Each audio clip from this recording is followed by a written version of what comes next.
Seems like the election just happened, but things have been quickly going underway already. You've already gone through a week or so of orientation. How's that been going so far? I saw that you won Dem freshman class president. Congratulations on that election. So, what exactly do you plan to do in that role? Thank you. Yeah, we just wrapped up almost 2 full weeks of new member orientation. It was really great. First of all, I love my freshman class. It's a cohort of 33 Democrats. We have doctors, we have national security experts, we have a lot of historic firsts in our class. So for me personally, it was very encouraging and inspiring after a really tough general election to be able to come into Congress with this class.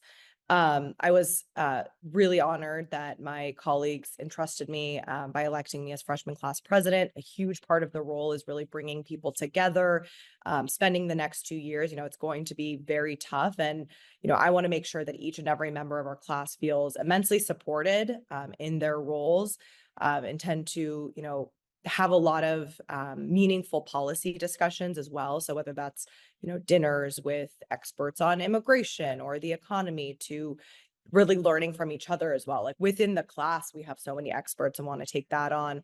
Also, talking about the issue of communications, I want to make sure that each and every person feels well equipped to communicate everything that they're doing. So, we're going to be bringing in some experts on both traditional and non traditional communications in that realm. And then, we are in the minority party and bipartisan relationships are going to be important. So I intend to work with my Republican counterpart to organize opportunities for us to get to know each other as well. Speaking of that, how do you think you will navigate being a Democrat in the House Republican majority, and how will you work across party lines to pass legislation? Look, I think I see my role now as, kind of two parts. So one important piece is going to be defending um, important policies that have been passed, important institutions, democratic institutions from the most extreme attacks from the Trump administration. So, when it comes to his commitment of mass deportations, like I will not stand for that. I will be doing everything in my power to make sure that we protect communities in Arizona's third district, which is a majority Latino district, 64 languages spoken. I mean, my district will be impacted by this. And I'm already working with lawyers and with the nonprofit community to make sure we are prepared to defend residents to the extent possible. Also, Arizona is ranked one of the worst nationwide for education. I'm very worried about threats to the Department of Education and plans that the administration has there. So I can list a number of things that are going to be important to defend. However, I also take this role very seriously. I will do my part to build relationships across the aisle and get things done.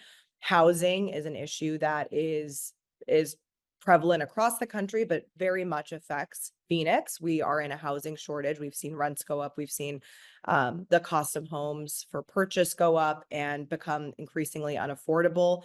I find housing policy to be a bipartisan issue. Just yesterday, a YIMBY caucus, yes, in my backyard caucus, was created on a bipartisan basis, really with one goal in mind, and that's to increase housing supply across the country to bring down costs. Intend to join that caucus and get things done on the issue of housing affordability. So I will do everything I can. Already, have met many of my Republican counterparts through the orientation process and will continue to do so. But I hope we all have one goal in mind, and that's to improve the lives of the American people.